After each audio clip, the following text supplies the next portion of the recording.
আলহামদুলিল্লাহ আলহামদুলিল্লাহ তাআলা والصلاة والسلام على أشرف الأنبياء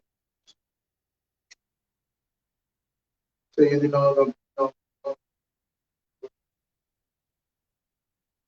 وعلى آله. أما بعد فأعوذ بالله من الشيطان الرجيم بسم الله الرحمن الرحيم النبي أولى بالمؤمنين صدق الله تعالى وقال رسول الله صلى الله عليه وسلم لا يؤمن أحدكم حتى أكون أحب إليه من ولده ونفسه. আল্লাহ পাকের দরবারে অসংখ্য শুকরিয়া আদায় করছি যে আল্লাহ পাক আজকের এই মুবারক মাহফিলে এই যে মিলাদ নবী সাল্লাল্লাহু আলাইহি ওয়াসাল্লাম উদযাপনে আমরা শামিল হতে পেরেছি। আঞ্জুমানে আল ইসলাহ ইউকের ব্যবস্থাপনায় আজকের এই মুবারক মাহফিল আল্লাহ পাকের দরবারে কবুল করুন। সম্মানিত দর্শক শ্রোতা যারা এবং আমরা আলোচক যারা সকলকে আল্লাহ পাক এই আলোচনা থেকে উপকৃত হওয়ার তৌফিক দান করুন। বছরান্তে মাহে রবিউল আউয়াল আমাদের সামনে ফিরে আসে এবং মাহে রবিউল আউয়ালের ঈদে মিলাদুন নবী সাল্লাল্লাহু আলাইহি ওয়াসাল্লামের এই প্রোগ্রাম, এই আয়োজন মুমিনের অন্তরে প্রশান্তি সৃষ্টি করে। আল্লাহ নবীর সিরত সম্পর্কে, মিলাদ সম্পর্কে, আল্লাহ পাকের কুদরত সম্পর্কে, আল্লাহ পাক তার হাবিব সাল্লাল্লাহু আলাইহি ওয়াসাল্লামকে যে মহানত্ব দান করেছেন, যে বিশেষত্ব দান করেছেন, মহান মর্যাদার অধিকারী করেছেন, সে বিষয়ে আমাদের বারবার শোনার প্রয়োজন রয়েছে। এই জন্য বুজুর্গান একরাম, আইম্মা, ইমাম যারা ছিলেন, যারা আমাদের মুক্তদা, উম্মতে মুসলিমার মুক্তদা যারা ছিলেন, অনুসরণীয় যারা ছিলেন, তাদের পক্ষে এই মাহফিলে অনুপ্রেরণা মনোনয়ন লাভ করেছেন। কতিপয় বাচাল টাইপের মানুষ, কতিপয় স্বার্থন্বেষী মানুষ এই মিলাদুন নবী সাল্লাল্লাহু আলাইহি ওয়াসাল্লামের গুরুত্ব আরোপ করুক বা না করুক, তাতে ইমানদারদের কিছু যায় আসে না। এই মাহফিল কিয়ামত পর্যন্ত অব্যাহত রাখা প্রয়োজন। আল্লাহ নবী সাল্লাল্লাহু আলাইহি ওয়াসাল্লাম সম্পর্কে আমাদের জানা, মানা এবং তার সাথে আল্লাহ পাক আমাদের নিসবত কায়েম করেছেন, এই বিষয়ে আমাদের জানা থাকা দরকার। রাসূল পাক সাল্লাল্লাহু আলাইহি ওয়াসাল্লামের উম্মত হিসাবে আমাদের প্রতি আল্লাহ নবীর যে ভালোবাসা রয়েছে সেটি সম্পর্কে আমাদের জানা থাকা যেমন প্রয়োজন, রাসূল পাক সাল্লাল্লাহু আলাইহি ওয়াসাল্লামের যে হক উম্মত হিসেবে আমাদের প্রতি রয়েছে সে সম্পর্কে আমাদের নিতান্তই প্রয়োজন। আর এই সমস্ত জানা এবং এই সমস্ত জ্ঞানের একটি সুবর্ণ সুযোগ হচ্ছে মাহে রবিউল আউয়াল, যে মাসে সরকারের কায়নাত রাহমাতুল আলামিন নবীর রাহমা সাইয়্যিদিনা মুহাম্মদুর রাসূলুল্লাহ সাল্লাল্লাহু আলাইহি ওয়াসাল্লাম তশরীফ এনেছিলেন। তার আগমনে পৃথিবী আলোকিত হয়েছিল, আল্লাহ পাকের সৃষ্টি আলোকিত হয়েছিল। তাকে আল্লাহ পাক সকল নবীদের পরে তাকে দুনিয়া পাঠিয়েছেন। আল্লাহ তার নবুয়তকে সর্বাগ্রে আল্লাহ পাক প্রতিষ্ঠিত করেছেন। আমরা হাদিস শরীফে দেখতে পাই যে সাইয়েদনা আবু হুরায়রা রাদিয়াল্লাহু তাআলা, সাইয়েদনা ওমর রাদিয়াল্লাহু তাআলা মতো বিখ্যাত সাহাবীরা আল্লাহ নবীকে প্রশ্ন করেছিলেন, মাতা ওয়াজাবাত লাকান নবুওয়া। হুজুর পাক সাল্লাল্লাহু আলাইহি ওয়াসাল্লাম তার জবাব করেছিলেন, কুনতু নাবিয়্যাম ওয়া আদম বাইনা রূহ ওয়াল তখন আমি নবী ছিলাম যখন আদম শরীর এবং রূহের মধ্যে আদম প্রেরণা চলছিল, তখন তিনি আল্লাহর সৃষ্টির যে কায়নাত জগৎ সৃষ্টির কারণ, তার মর্যাদাকে আল্লাহ পাক সমুচ্চিত করেছেন। এবং আল্লাহর উপর ইজ্জত এই জগতের সলক্ষ নবী রাসূল পাঠিয়েছেন। সকল নবী রাসূলদের মধ্যে একজনকে তার হাবিব বানিয়েছেন, তিনি হচ্ছেন আমাদের আপা ও মাওলানা রাসূলুল্লাহ সাল্লাল্লাহু আলাইহি ওয়াসাল্লাম। আর আমরা তার উম্মত হওয়ার সৌভাগ্য অর্জন করেছি। সুতরাং আমাদের আওকাত সম্পর্কে আমাদের একটা বিশেষত্ব রয়েছে এই উম্মত হিসাবে। একদিকে যেমন আমাদের উম্মত হওয়া প্রয়োজন, তেমনি উম্মত হওয়ার পরে আমাদের যে গৌরব রয়েছে, আমাদের যে বিশেষত্ব রয়েছে, সেটাকে আমরা আঁকড়ে ধরা, সেটাকে আমরা মেনটেন করা আমাদের দায়িত্ব।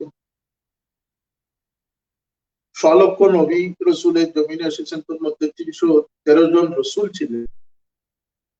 এর মধ্যে আল্লাহ পাক 5 জন নবীকে অধিক শ্রেষ্ঠত্ব, সকলেই সম্মানিত, সকলেই আল্লাহর সৃষ্টি, সর্বোচ্চ সৃষ্টি, সকলেই নিষ্পাপ মাসুম। কিন্তু আল্লাহ রাব্বুল ইজ্জত 313 জন, তোর মধ্যে 313 জনকে রসুল বানিয়েছেন। আর তাদের মধ্যে 5 জনকে আল্লাহ পাক সর্বোচ্চ শ্রেষ্ঠত্বের অধিকারী করেছিলেন।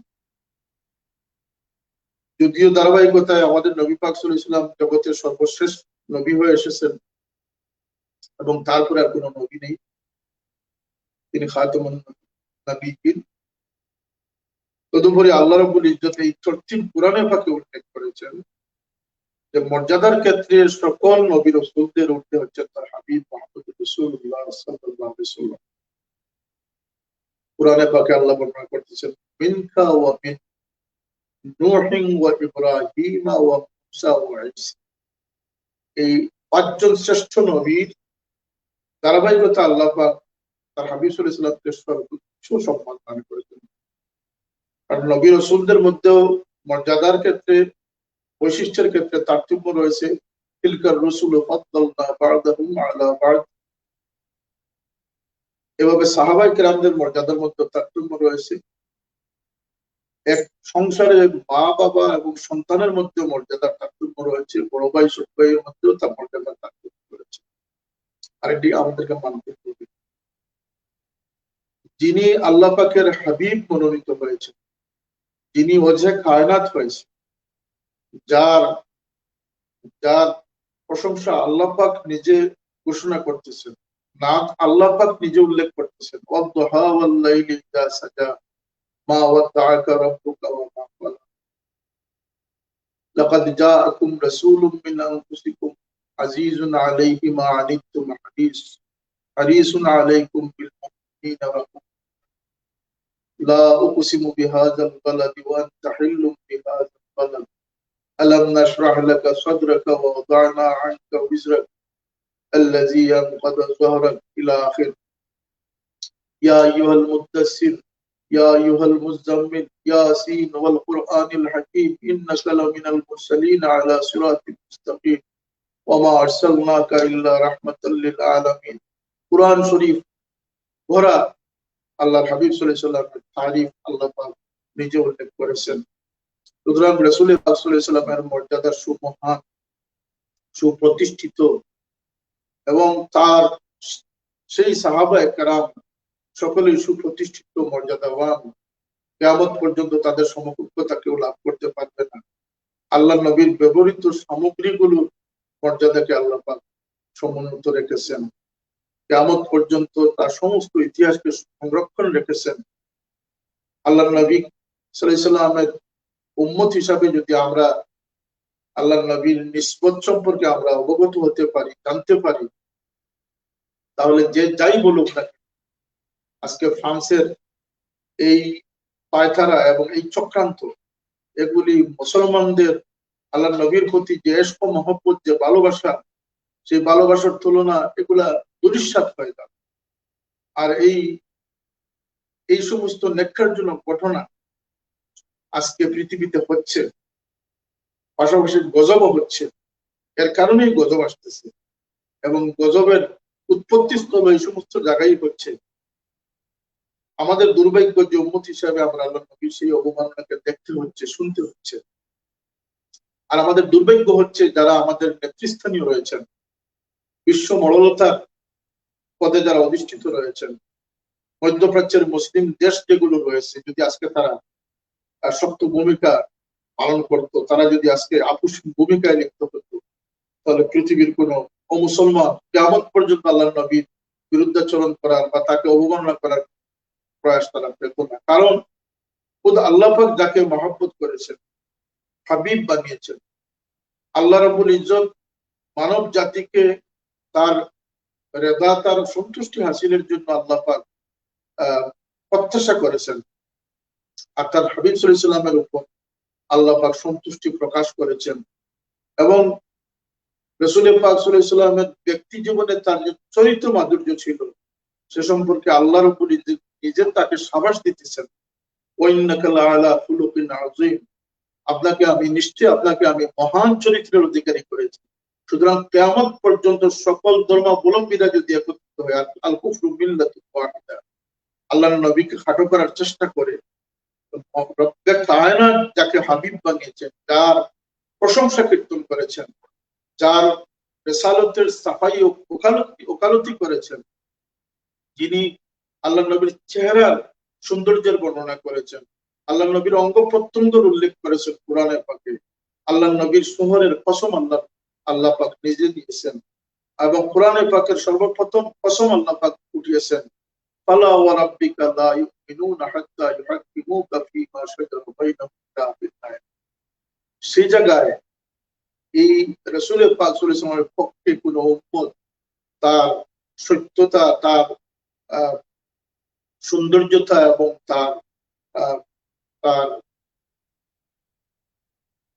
তাকে সমাদৃত করার কোন প্রয়াস চালানো আছে বলে যদি আমরা উম্মতের মতো আমাদের যাদের শক্তি রয়েছে তারা আজকে নির্বাক, তারা আজকে তাবেদারিতে লিপ্ত, তারা আজকে তাদের গদির স্বার্থে, তাদের ব্যক্তি স্বার্থে তারা আজকে মুসলমানদের সাথে কাজ, আমাদের দুর্ভাগ্যের কারণ। তদুপরি আমরা রাসূল পাক সাল্লাল্লাহু আলাইহি ওয়াসাল্লামের এই সুমহান চরিত্রকে, তার মর্যাদাকে সুপ্রতিষ্ঠিত করার জন্য ক্ষুদ্র প্রয়াস চালিয়ে গেলেও আজকের দিনে রাসূল পাক সাল্লাল্লাহু আলাইহি ওয়াসাল্লামকে অবমাননার জন্য যে প্রচেষ্টা করা হচ্ছে এটা রাসূলের অবমাননা। কিয়ামত পর্যন্ত রাসূলের অবমাননা কেউ করা সম্ভব নয়, যেখানে আল্লাহ পাক তার হাবিব সাল্লাল্লাহু আলাইহি ওয়াসাল্লামকে সুউচ্চ মর্যাদা দান করেছে। কেবল দুনিয়ায় নয়, আখিরাতে তার জন্য মকামে মাহমুদ সাজানো রয়েছে। আল্লাহর প্রশংসার পতাকা লেওয়ায়ে হামদ রাসূল পাক সাল্লাল্লাহু আলাইহি ওয়াসাল্লামের হাত মুবারক অর্পণ করা হবে। কাউসার তাকে দান করা হয়েছে, শাফাআতের অধিকার তাকে দান করা হয়েছে। সুতরাং রাসূল পাক সাল্লাল্লাহু আলাইহি ওয়াসাল্লাম অবমূল্যায়ন করা পৃথিবীর পক্ষে সম্ভব, মানুষের পক্ষে সম্ভব। এই অবমাননাটা হচ্ছে মুসলিম জাতির, মুসলিম সমাজের, যারা আজকের দিনেও এই পণ্য বর্জনের আহ্বানকে যারা তুচ্ছ তাচ্ছিল্যের সাথে দেখতেছে, যারা ফতোয়া দিয়ে বলতেছে যে এই অবমাননার বিরুদ্ধাচরণ করা ঠিক নয়, এই সমস্ত দালাল চক্রের কারণে আজকে গোটা মুসলিম সমাজ কলুষিত এবং অবমাননার শিকার। এটা উম্মতের জন্য দুর্ভাগ্য, কখনো এটা আল্লাহর হাবিব সাল্লাল্লাহু আলাইহি ওয়াসাল্লামের কোনো কলঙ্কের বিষয় নয়। কারণ খুদ আল্লাহ পাক তার হাবিব সাল্লাল্লাহু আলাইহি ওয়াসাল্লামকে সম্মান করেছেন, আল্লাহ পাক তার হাবিব সাল্লাল্লাহু আলাইহি ওয়াসাল্লামকে সকল নবীদের উপরে তারিফ করেছেন। আমার আজকের কিছুটা আলোকপাতের বিষয় হচ্ছে যে ইশকে রাসূল সাল্লাল্লাহু আলাইহি ওয়াসাল্লাম। আল্লাহর হাবিব সাল্লাল্লাহু আলাইহি ওয়াসাল্লামের মহব্বত এমন এক বিশাল এবং যার সীমানা নেই, যাকে ভালোবাসলে এবং কিয়ামত পর্যন্ত, অনন্তকাল পর্যন্ত যদি তাকে কেউ ভালোবাসে, সারা জগৎবাসী ভালোবাসে, তাহলে তার প্রতিদান পাওয়া যেমন সম্ভব, তার সেই ভালোবাসার পরিসমাপ্তি করা সম্ভব নয়। কারণ আল্লাহ রাব্বুল ইজ্জত তার হাবিব সাল্লাল্লাহু আলাইহি ওয়াসাল্লামকে তারপরেই সুমহান মর্যাদা দান করেছেন। তারপরেই আল্লাহর পরেই তার হাবিব সাল্লাল্লাহু আলাইহি ওয়াসাল্লামকে আল্লাহ সবচেয়ে সম্মানিত করেছেন। সুতরাং আল্লাহর হাবিব সাল্লাল্লাহু আলাইহি ওয়াসাল্লাম এমনই এক হস্তি, আল্লাহ পাকের মাহবুব, যিনি একদিক থেকে আল্লাহ পাকের মহব্বত লাভ করেছেন, আর তিনি জগৎবাসীর জন্য তার মহব্বত রেখে গেছেন। আর গোটা উম্মত পূর্ণ সারা পৃথিবীর মানুষ কিয়ামত পর্যন্ত যদি তাকে মহব্বত করে, মহব্বতের একটি পরিসমাপ্তি আছে, একটি প্রাপ্তি আছে, একটি ইজহার আছে। কিন্তু রাসূলের পাক সাল্লাল্লাহু আলাইহি ওয়াসাল্লামের ক্ষেত্রে সাহাবায়ে কেরামের জীবন থেকে দেখা যাচ্ছে যে আল্লাহ নবীর মহব্বত হচ্ছে না। মানুষ মানুষ হিসাবে আল্লাহর পরে যাকে যার ইশক ও মহব্বত করতে পারবে করে থাকেন, সেটা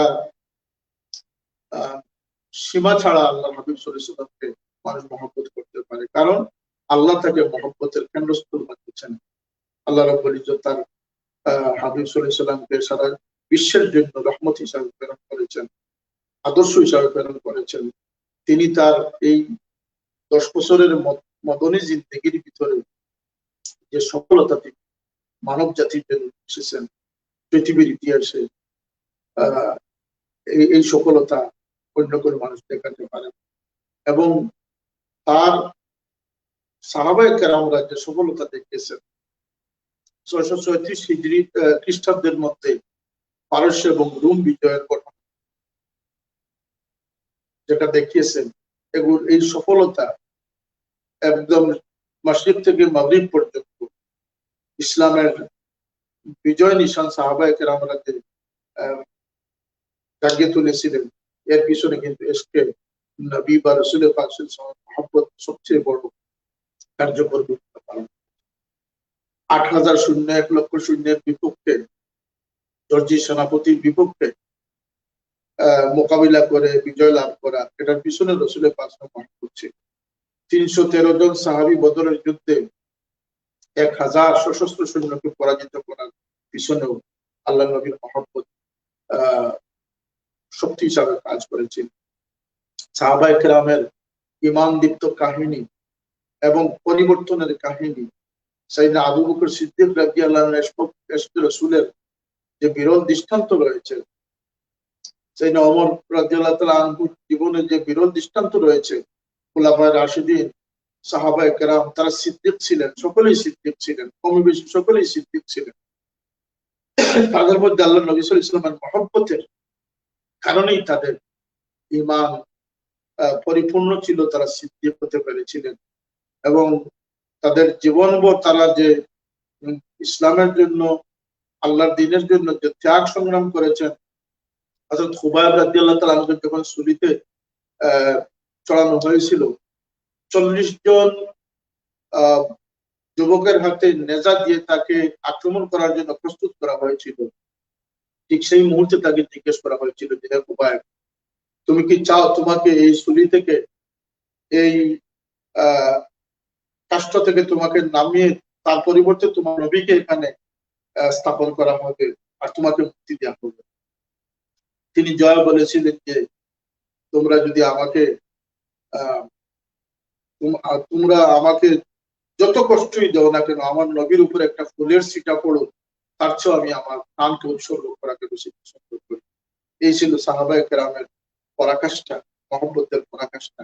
সিদ্দিকে আকবর রাদিয়াল্লাহু তাআলা আনহু আল্লাহর নবী সাল্লাল্লাহু আলাইহি ওয়াসাল্লামকে নিয়ে হিজরতের সময় যখন গাড়ে সুরে আরোহণ করতে যাচ্ছিলেন, প্রতিমধ্যে আল্লাহর নবী সাল্লাল্লাহু আলাইহি ওয়াসাল্লাম জোর কদমে পায়ের আঙ্গুলগুলোর উপর দিয়ে পর করে করে তিনি যাচ্ছিলেন, যাতে তার পায়ের ছাপ কেউ না চিনতে পারে।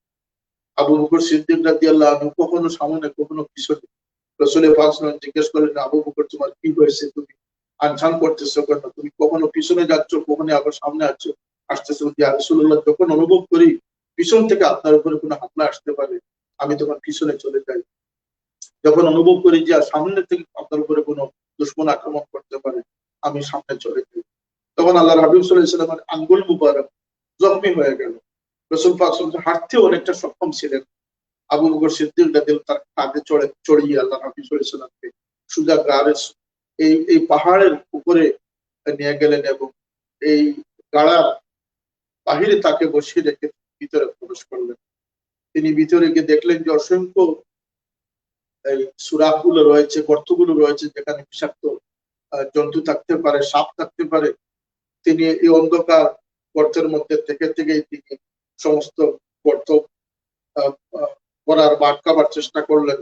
যখন আর কোনো কিছু থাকলো না, তখন তিনি তার মাথার পাগড়ি খুলে তিনি কাপড় ছিঁড়ে এই গর্তগুলো বন্ধ করলেন। যখন পাগড়ির শেষ হয়ে গেল, তখন তিনি তার জামা খুললেন। তিনি এই সমস্ত সকলেরই জানা আছে। তারপরে একটি গর্ত ওরাই গিয়েছিল, তিনি তার পা দিয়ে সেই গর্তকে আটকেছিলেন। যখন সব প্রস্তুতি সম্পন্ন হয়ে গেল, তখন আল্লাহ হাবিবুল্লাহ সাল্লামকে বললেন যে লাব্বাইক ইয়া রাসূলুল্লাহ, ইয়া রাসূল সাল্লাম, আপনি তশরিফ আনেন, আপনার জন্য আমি হাজির, আপনাকে প্রসাদ, আপনি ভিতরে আসেন। রাসূল ভিতরে গেলেন, অন্ধকারাচ্ছন্ন, তিনি আরাম ফরমালেন। যখন ফর্সা হলো, তিনি দেখলেন যে আবু বকর পাগড়ি সমেত, জামা সমেত তিনি গর্তের ভিতরে ঢুকলেন। আর এখন তো আবু বকরের গায়ে কাপড় নেই। হুজুর পাক সাল্লাল্লাহু আলাইহি ওয়াসাল্লাম জিজ্ঞেস করলেন যে আবু বকর, তোমার কি হয়েছে, তোমার শরীরের কাপড়গুলো কোথায়? ইয়া রাসূলুল্লাহ, এই অসংখ্য গর্ত ছিল, আমি এগুলোকে বিপদ মুক্ত করতে যে আমার পাগড়ি এবং আমার জামা আমি ছিঁড়ে দিয়েছি। রাসূল পাক সাল্লাল্লাহু আলাইহি ওয়াসাল্লাম বেসাপ্তা অর্থাৎ অবচেতন ভাবে তার চোখ দিয়ে পানি পড়ে পড়েছিল, হাত তুলে দোয়া করেছিলেন, আল্লাহ, আবু বকরের উপরে আমি সন্তুষ্ট হয়ে গেছি, তুমি আল্লাহ জিবরিল আমিন উপস্থিত হয়ে বললেন, আল্লাহ আবু বকরের উপর সন্তুষ্ট হয়ে গেছে। আয়াত, কোরআনে পাকের আয়াত নাযিল হলো। কোরআনে পাকের আয়াতে আল্লাহ পাক সেই বিষয়ে ইঙ্গিত করেছেন, লা তাহজান ইন্নাল্লাহা মা'ানা, যে আবু বকর, তুমি তোমার জন্য নয়, তোমার সাথী, তোমার সঙ্গী, তোমার নবীর জন্য তুমি ভয়ে অস্থির, তুমি ভয় কর না, ইন্নাল্লাহা মা'ানা, আল্লাহ তোমার সাথে আছেন। আর যদি এখানে আবু বকর সিদ্দিক রাদিয়াল্লাহু নিজের প্রাণের ভয় থাকতো, তাহলে আল্লাহ বলছেন লা তাখাফ, হে আবু বকর, তুমি তোমার তোমার নিজের ভয় থেকে বিরত থাকো, আমি আল্লাহর সাথে। সুতরাং এই সবকিছু এসেছে রাসূলের পয়গাম। হযরত আবু বকর সিদ্দিক রাদিয়াল্লাহু, ওমর ফারুক রাদিয়াল্লাহু তাআলা আনহুর মতো বিচক্ষণ সাহাবী, তিনি হুজুর পাক ওফাতের পরে তিনি নাঙ্গা তরবারি নিয়ে বলেছিলেন যে যে বলবে আমার নবী ওফাত পেয়েছে, আমি তার গর্দন উঠিয়ে দেব, আমার নবী আল্লাহর সাথে মোলাকাতে চলে গেছেন, তিনি আবার আসবেন। এই ছিল তাদের ইশক ও মহব্বতের নজরানা। তাদের যায়েদ বিন হাবিব, হাবিব বিন যায়েদ আনসারী রাদিয়াল্লাহু তাআলা আনহুকে যখন মুসাইলামাতুল কাযযাব তার আমরার মধ্যে যখন পেয়েছিল, একাকী পেয়েছিল, সে বলেছিল যে তুমি কি আতাশহাদু আন্না মুহাম্মাদুর রাসূলুল্লাহ, তুমি কি সাক্ষী দাও যে মুহাম্মদ আল্লাহর রাসূল? তিনি তখন বলেছিলেন, সগর্বে বলেছিলেন, না, হ্যাঁ, আমি সাক্ষ্য দিচ্ছি মুহাম্মদ সাল্লাল্লাহু আলাইহি ওয়াসাল্লাম আল্লাহর রাসূল।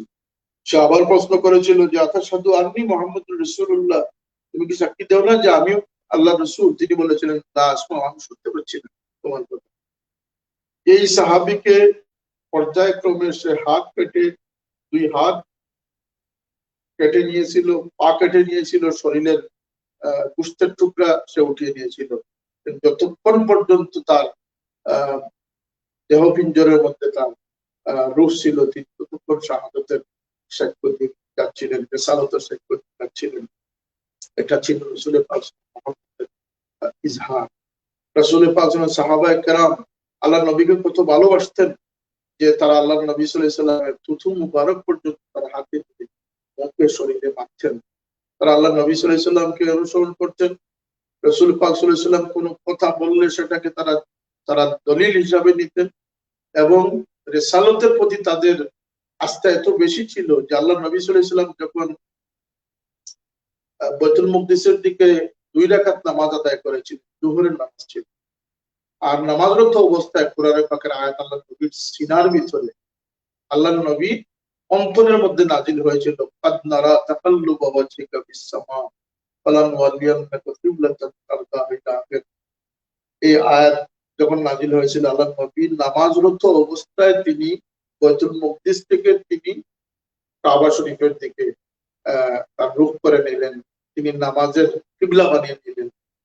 এখানে শত শত সাহাবায়ে কেরাম ছিলেন। আল্লাহর কসম, কোন সাহাবী কোন প্রশ্নের অবতারণা করেন নাই, কোন সন্দেহের অবতারণা করেন নাই, বিনা বাক্যে বিনা দ্বিধায় তারা রাসূলের পাক সাল্লাল্লাহু আলাইহি ওয়াসাল্লামকে আতাত করেছেন। কারণ তারা বিশ্বাস করতেন আল্লাহ পাক বাস্তবতা দিয়ে তার হাবিব সাল্লাল্লাহু আলাইহি ওয়াসাল্লামকে জগতে পাঠিয়েছেন। যে তার হাবিবকে পেয়েছে, যে তার হাবিবকে অনুসরণ করেছে, সে আল্লাহকে অনুসরণ করতে পারে। যে তার হাবিবের হাত মুবারকে হাত দিয়েছে, সে আল্লাহর হাতে হাত দিয়েছে। ইন্নামা ইউবাইউনাকা ইন্নামা ইউবাইউনাকা, আচ্ছা, যে আপনার হাতে হাত রেখে বয়াত করলো সে আমি আল্লাহর হাত রেখে বয়াত করলো। ইয়াদুল্লাহ ফাওকা আইদিহিম, আল্লাহর হাত তাদের উপরে ছিল। সুতরাং আল্লাহ রাব্বুল ইজ্জত তার হাবিব সাল্লাল্লাহু আলাইহি সাল্লামকে যে বাস্তব নমুনা বানিয়ে মানুষের হেদায়েতের জন্য দুনিয়ায় পাঠিয়েছেন, এই রসুলকে মহব্বত ব্যতীত ঈমান কামিল হওয়া সম্ভব।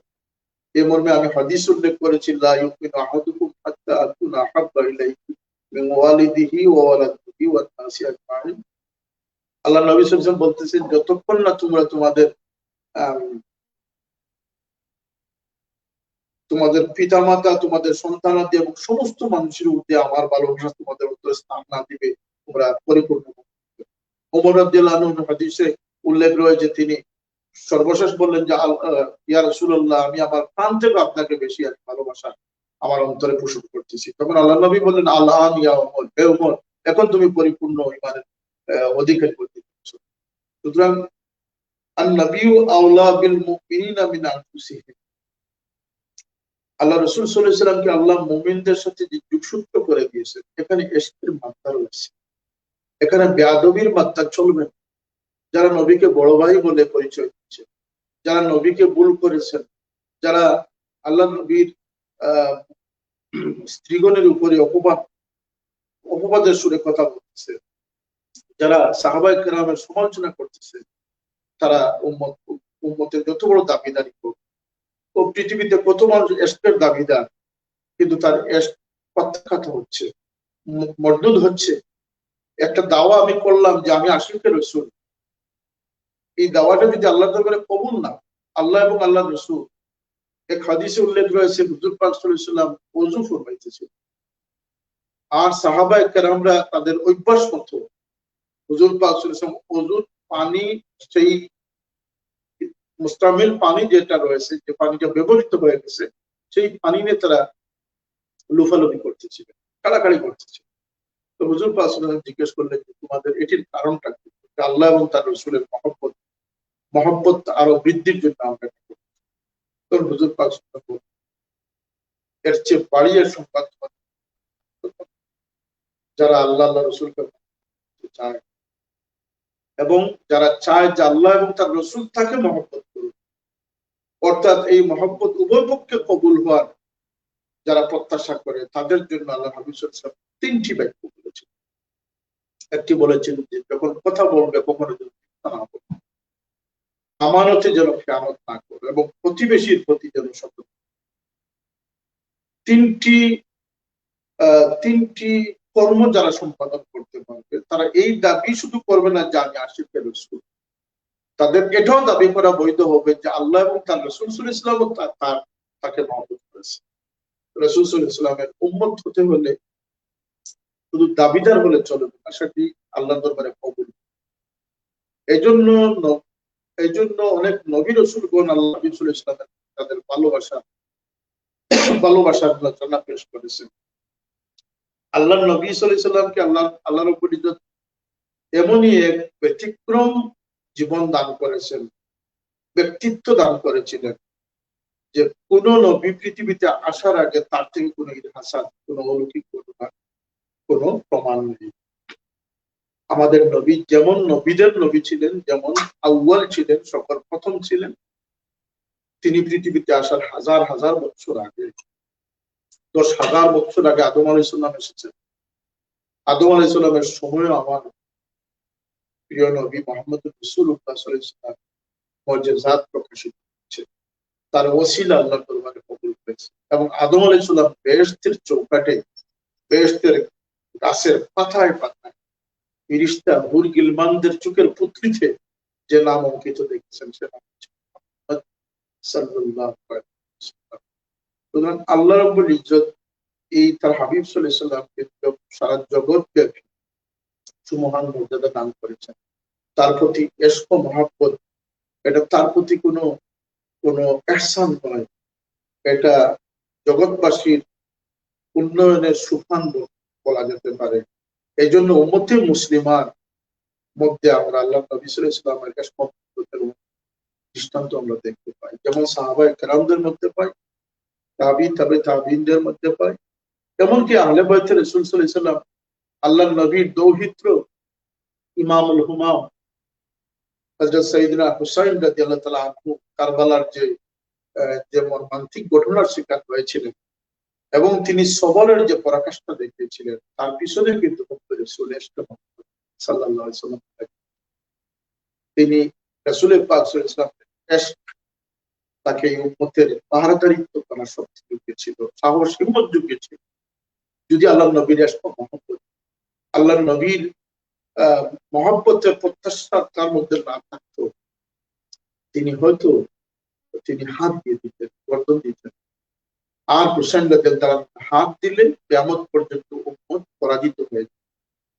এজন্য এই উম্মতের ইমানদারিত্বের পাহারাদারি আল্লাহর হাবিব সাল্লাল্লাহু আলাইহি ওয়াসাল্লাম আহলে বাইতের পক্ষ থেকে সাইয়েদনা হুসাইন রাদিয়াল্লাহু তাআলা। আর এটা হাদিস শরীফে উল্লেখিত রয়েছে যে আল্লাহ পাকের দয়া বা ভালোবাসার একটা নিদর্শন হচ্ছে উপর্যুপরি মানুষের উপরে মুসিবত। ইন্নাল্লাহা ইযা আহাব্বা আবদান ইবতালা, রাসূল সাল্লাল্লাহু আলাইহি ওয়াসাল্লাম বাণী প্রদান করেছেন, ইন্নাল্লাহা ইযা আহাব্বা আবদান ইবতালা, নিশ্চয়ই আল্লাহ পাক তার বান্দাকে যখন ভালোবাসেন, অধিক ভালোবাসেন, আহাব্বা মানে অধিক ভালোবাসেন, আবদান ইবতালা সেই বান্দার উপরে আল্লাহ পাক কি করেন, মুসিবত বা কঠিন পরীক্ষার সম্মুখীন করেন।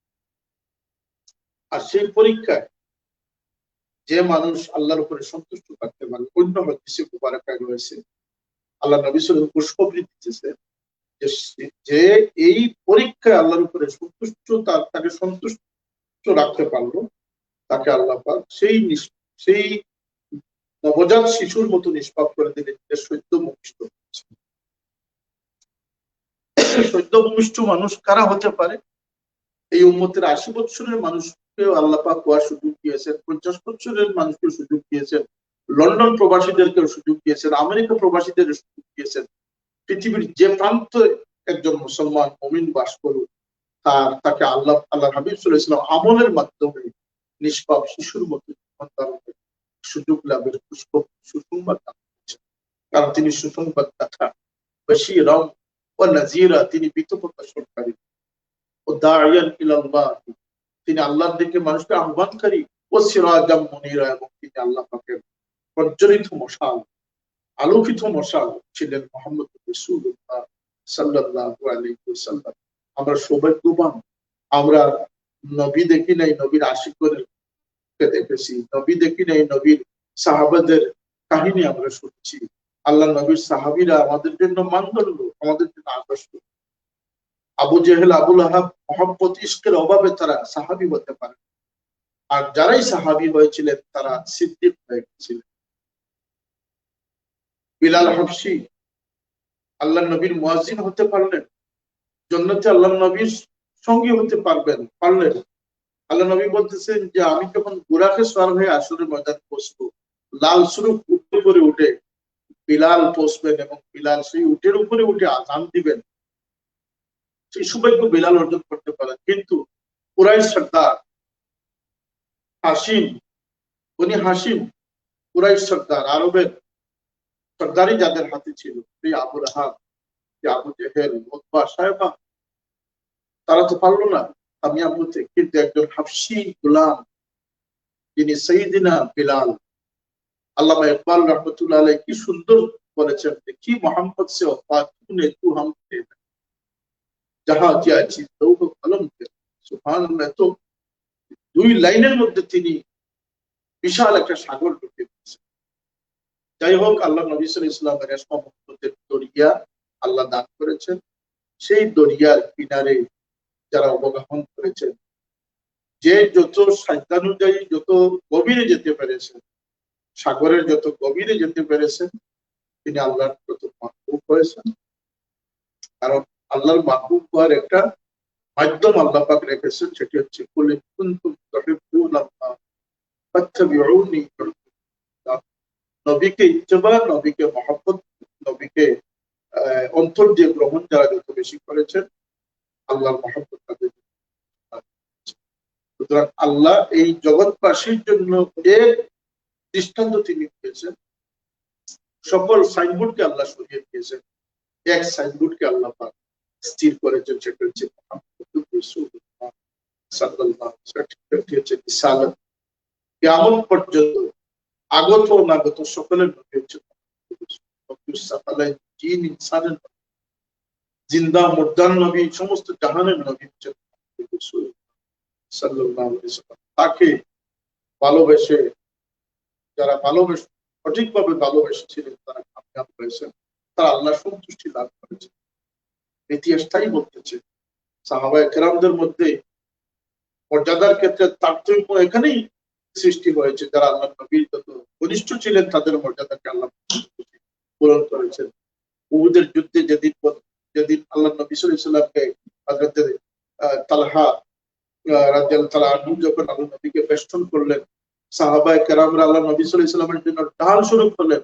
নিজের বুকে পিঠে তারা তীরকে তারা গ্রহণ করলেন, আঘাতের পর আঘাত সহ্য করলেন, কিন্তু আল্লাহ নবীর ঢাল হয়ে তারা আল্লাহ নবী সাল্লাল্লাহু আলাইহি ওয়াসাল্লামকে রক্ষা করার চেষ্টা করলেন, হেফাজত করার চেষ্টা করলেন।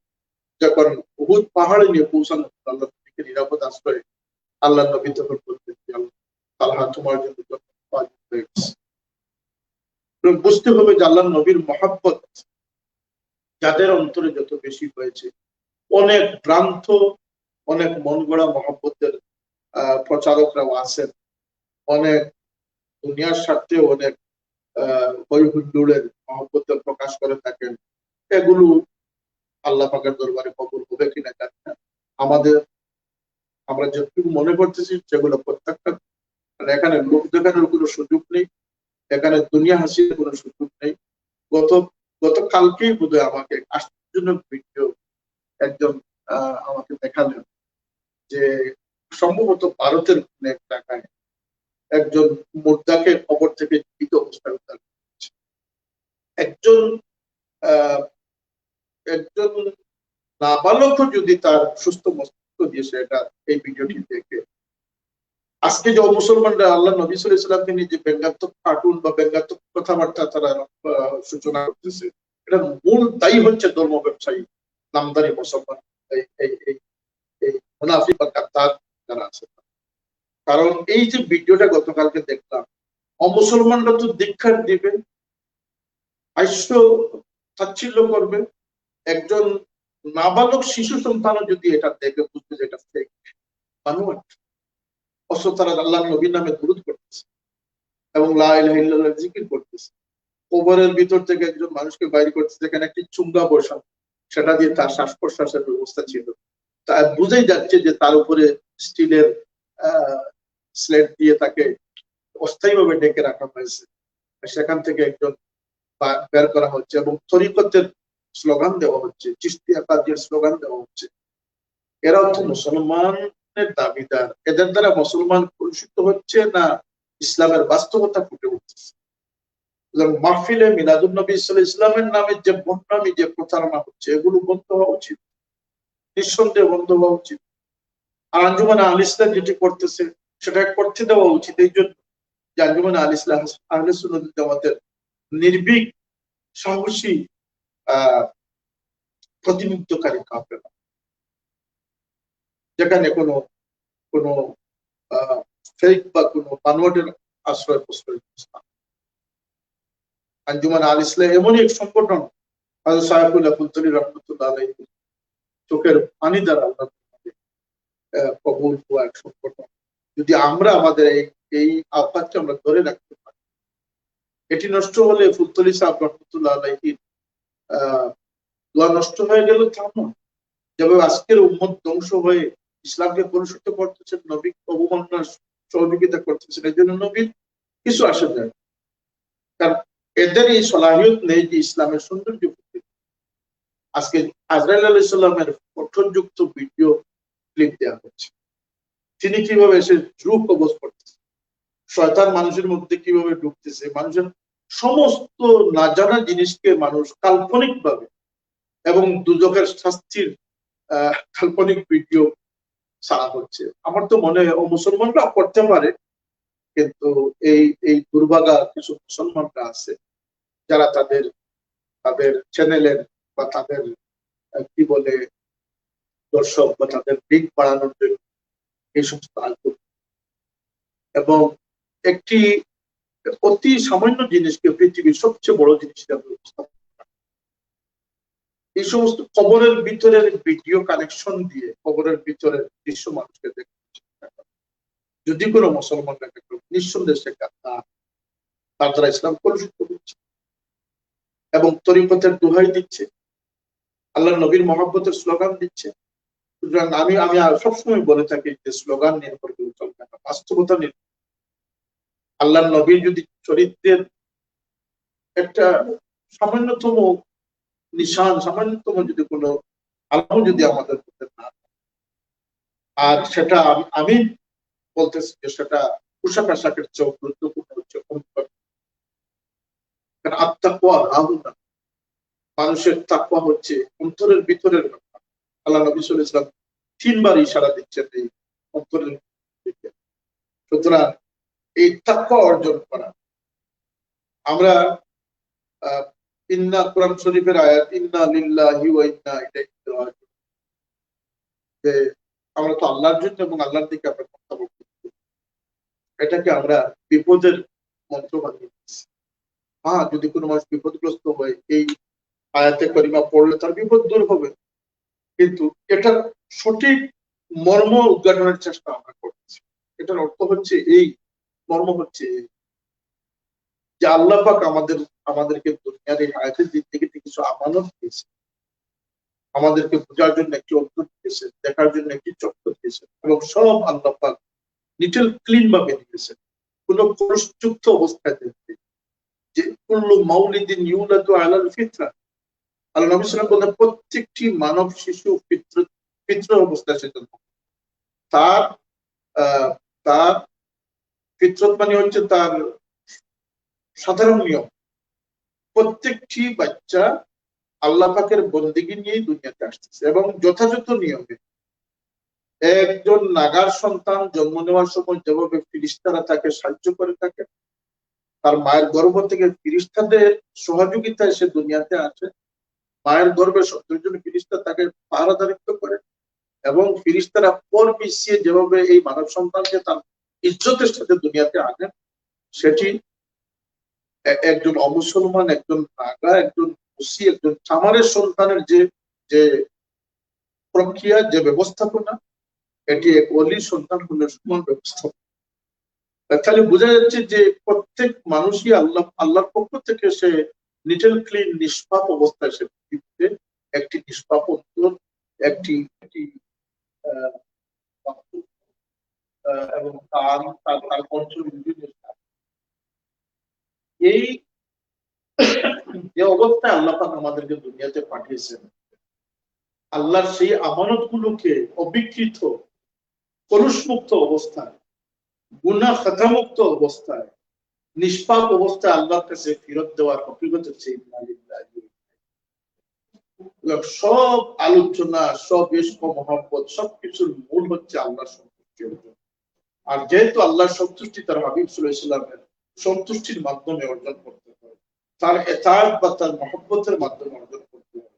সুতরাং তার হাকিকি মহব্বত কোথায় রয়েছে আমরা সেদিকে আমাদের দৃষ্টি নিবদ্ধ করা উচিত, তার অনুসরণ কোথায় রয়েছে আমরা সেদিকে দৃষ্টি নিবদ্ধ করা উচিত, তারা অনুসরণ করে কারা কামিয়াব হয়েছেন তাদের ইতিহাস আমাদের জানা থাকা উচিত।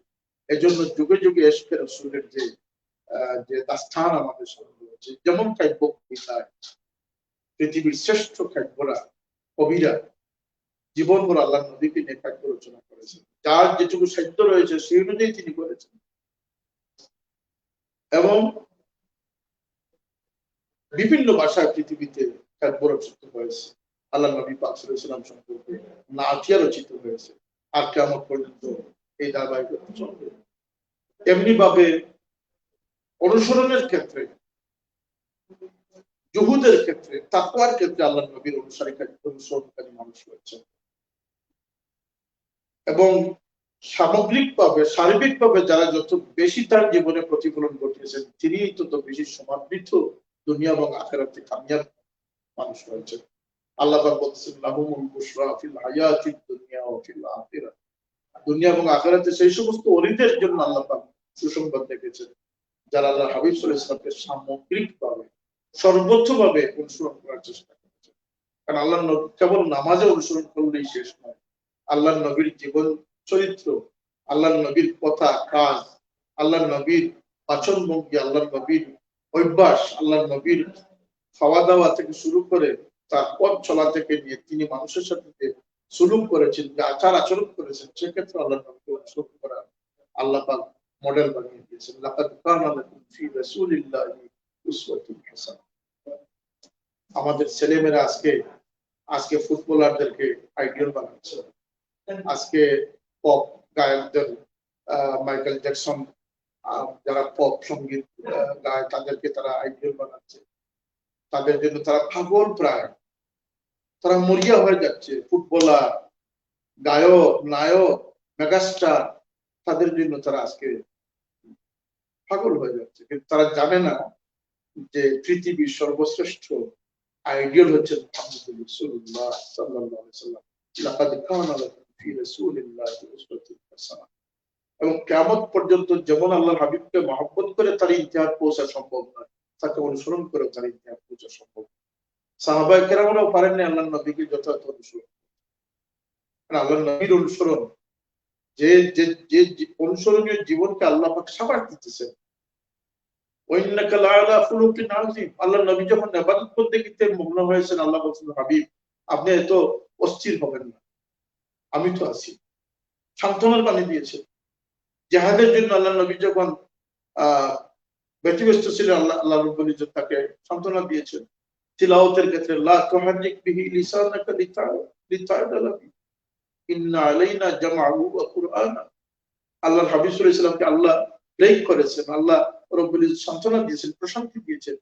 কিন্তু আল্লাহর হাবিব সাল্লাল্লাহু আলাইহি ওয়াসাল্লাম যখন তার মহান চরিত্রের সৌন্দর্য বৃদ্ধি করতেছিলেন, পরাকাষ্ঠা দেখাতেছিলেন, আল্লাহ রাব্বুল ইজ্জত নিজে সাবাস দিতেছেন, ওয়াইন্নাকা লাআলা খুলুকিন আযীম। হাবিব সাবাস, চালিয়ে যান, সারা জগৎবাসী দেখুক যা আমার হাবিব আপনাকে দুনিয়ার জন্য আইডিয়াল বানিয়ে পেয়েছে। গড়ে গড়ে মিলাদুন নবীর আলোচনা যদি না থাকে, মিলাদ হচ্ছে জন্ম বৃত্তান্ত, সারা পৃথিবীর সামনে যদি জন্ম বৃত্তান্তের ক্ষেত্রেও আল্লাহ নবীর জন্মকে রাখা হয়, সারা পৃথিবীর জন্য সবচেয়ে বড় আশ্চর্যজনক জন্ম হচ্ছে জন্মঘটনা হচ্ছে মুহাম্মদুর রাসূলুল্লাহ সাল্লাল্লাহু আলাইহি ওয়াসাল্লাম। সুতরাং এই ব্যবস্থাপনা আল্লাহর পক্ষ থেকে আল্লাহর কুদরত হিসাবে ছিল। আল্লাহর মহানত্ব বড়ত্বকে ফুটাতে হলে তার হাবিব সাল্লাল্লাহু আলাইহি ওয়াসাল্লামের এই জন্মকালীন ঘটনা তো আল্লাহর কুদরত হিসাবে উপস্থাপন করতে। আমার নবী সাল্লাল্লাহু আলাইহি ওয়াসাল্লাম তো সাধারণ মানুষের মতো পৃথিবীতে আসেন, তিনি অনুসরণীয় হয়ে এসেছেন, তিনি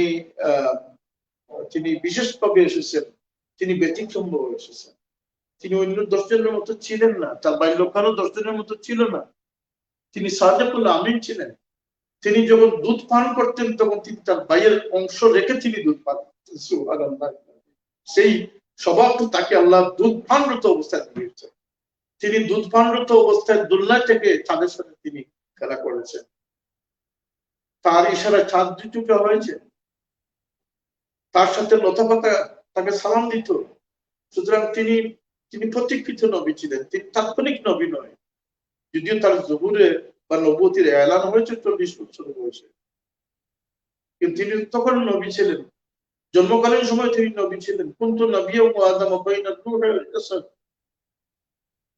যারা আল্লাহর নবীর সেই সমস্ত মুজিজা মানে না, আল্লাহর কুদরতের এলান যারা করতে চায় না, মানুষের সামনে আল্লাহর বড়ত্বকে যারা ফুটিয়ে তুলতে চায় না, তারা এই মিলাদকে টানা স্টার্ট করে।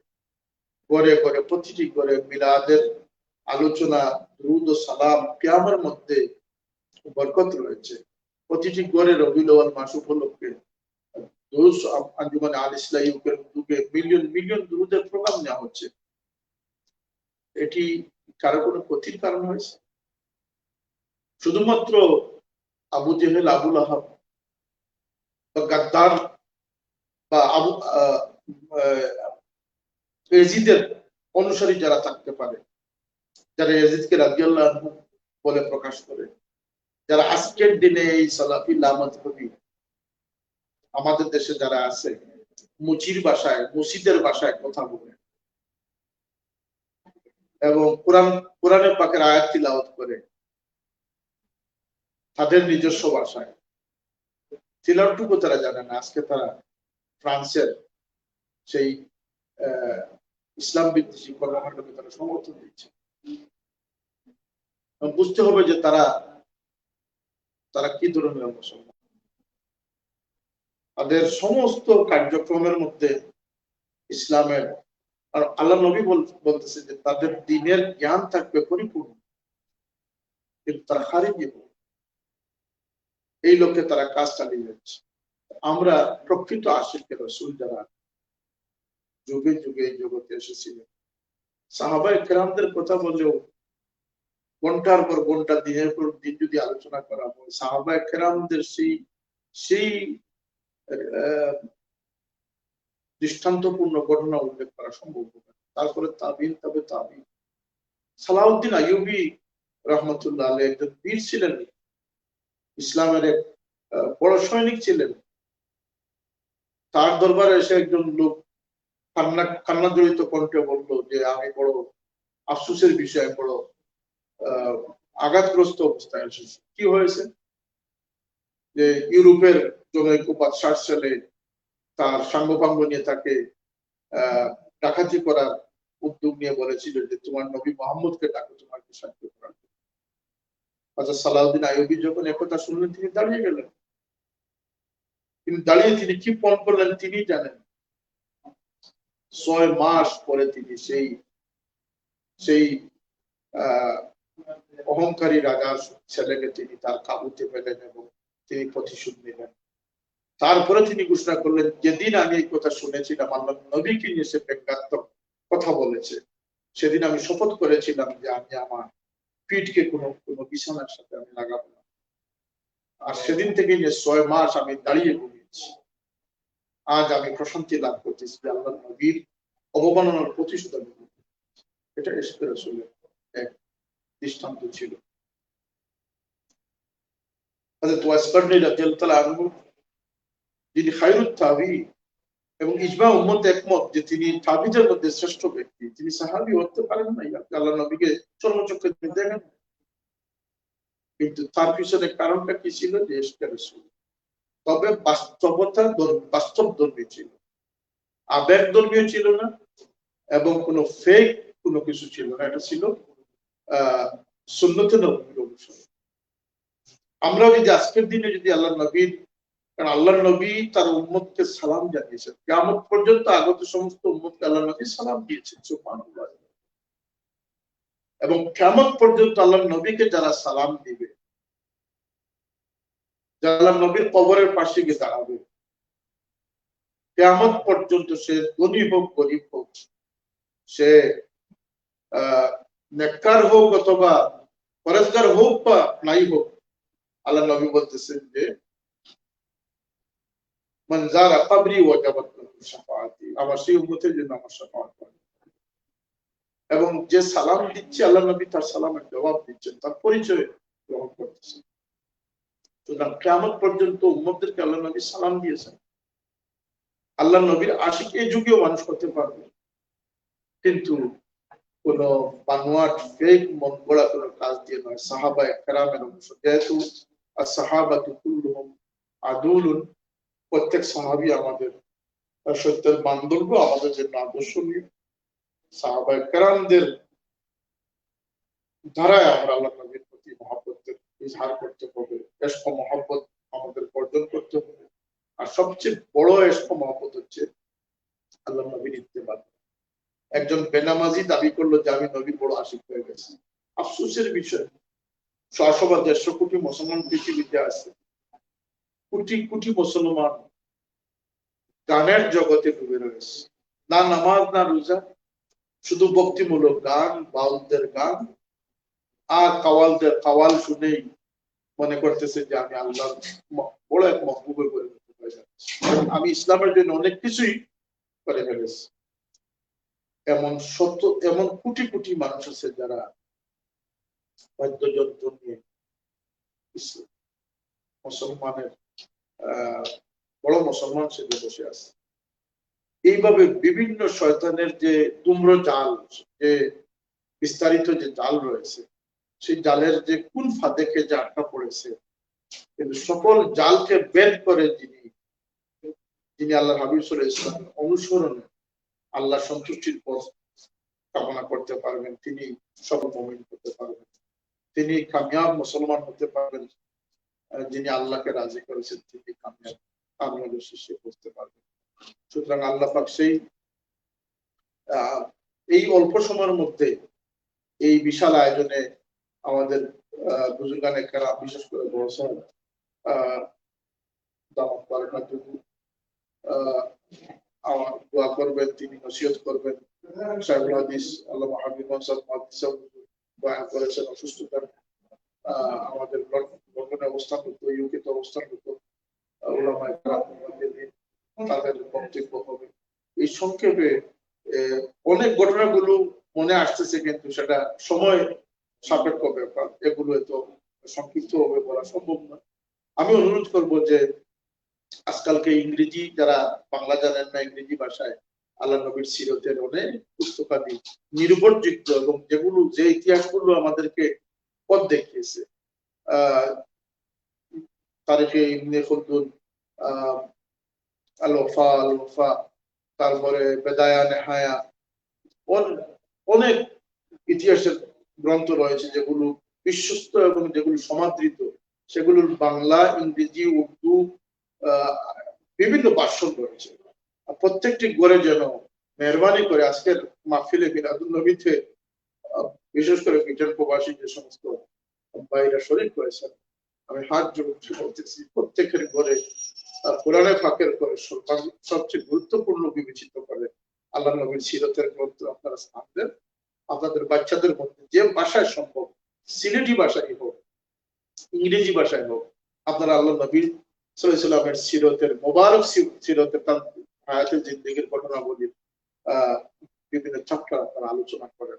ইনশাআল্লাহ আমাদের উপর আলোকিত হবে আল্লাহ নবীর সিরত সুরতে। যখন আমাদের সন্তানকে, আমাদের পরিবার, আমি নিজে যখন আমরা আলোকিত হতে পারবো, মাহফিলে মিলাদুন নবী সাল্লাল্লাহু আলাইহি ওয়াসাল্লাম আমাদের সার্থক হবে। আঞ্জুমান আল ইসলামের এই প্রয়াস, এই উদ্যোগ সার্থক হবে। আমি আঞ্জুমান আল ইসলাম ইউকের নেতৃবৃন্দকে আবার মোবারকবাদ জানাচ্ছি যে ধরনের একটি আজকের এই লকডাউন পিরিয়ডে, কারণ আমার তো মনে হয় যে বিগত 15 বছর যাব প্রত্যেকটি মিলাদুন নবী মাহফিলে আমি ফিজিক্যালি উপস্থিত থেকেছি ইংল্যান্ডে, কিন্তু আজকের দিনে আমরা অনলাইন সিস্টেমের মাধ্যমে আমরা আমাদের মনের আকুতি, মনের ভাব প্রকাশ করতেছি। এই উদ্যোগ নেওয়ার জন্য আমি মোবারকবাদ জানাচ্ছি। এবং পাশাপাশি এই যে নেককারজনক যে সমস্ত আল্লাহ নবী সাল্লাল্লাহু আলাইহি ওয়াসাল্লাম যে সমস্ত ঘটনা প্রচারিত হচ্ছে বা যেগুলো অবমাননাকর, আপত্তিকর যে সমস্ত বিষয় আসতেছে, এর সবচেয়ে বড় প্রতিবাদ হচ্ছে আমরা উম্মত বনে যাওয়া, আমরা আল্লাহ নবীর সাচ্চা উম্মত হয়ে যাওয়া। আল্লাহর কসম, যদি এই জগতে এরকম হাদিস রয়েছে, আল্লাহ নবী বলতেছেন যে 7,000 মানুষ পৃথিবীতে যদি সত্যিকার ভাবে আমার উম্মত হিসেবে থাকতে পারে, ইসলামের জয়জয়কারী কোনো সমস্যা হবে না। আমরা যদি সত্যিকার অর্থে উম্মত হতে পারি, তাহলে এই সমস্ত প্রতিবাদ, সবচেয়ে বড় প্রতিবাদ হবে আমরা সাচ্চা মুসলমান। আমাদের মধ্যে যখন মুসলমানিত্ব আসবে, ইমানদারিত্ব আসবে, তখন এই ফ্রান্স এবং এই পণ্য বর্জনের আহ্বান করা হয়েছে, এটি আমাদের জন্য যৌক্তিক। এটি তাদের বিদ নরম করে দিতে পারে। আগামীকাল আমাদের ছাত্র সংগঠন সালামুল ইসলামের উদ্যোগে বিক্ষোভ এবং সমাবেশ হবে। সরকারের কাছে বিভিন্ন দাবি আমরা উত্থাপন করবো এবং আমাদের, যদিও আমরা জানি যে আমাদের কথা সে পর্যন্ত গিয়ে পৌঁছবে না, বা আমাদের, কিন্তু আমাদের এই ক্ষুদ্র প্রয়াস আল্লাহর দরবারে কবুল হয়, এটা আমার বাড়িতে নাগাদ আমার অন্তরে যদি আমি ঘৃণা পোষণ করতে পারি, সেটা আমার জন্য একটা জিহাদ। আল্লাহ পাক সেই তৌফিক, সেই কর্মকাণ্ডের অন্ততপক্ষে ন্যূনতম ঘৃণা প্রকাশ করার হিম্মত, শক্তি, সামর্থ্য আল্লাহ পাক আমাদেরকে দান করেন। এই প্রত্যাশা রেখে সকলকে আমার মোবারকবাদ জানিয়ে এবং এই যে মিলাদুন নবী সাল্লাল্লাহু আলাইহি ওয়াসাল্লামের শুভেচ্ছা জানিয়ে আমার বক্তব্য শেষ করছি। ওয়া আখিরু দাওয়ানা আলহামদুলিল্লাহি রাব্বিল আলামিন। আসসালামু আলাইকুম।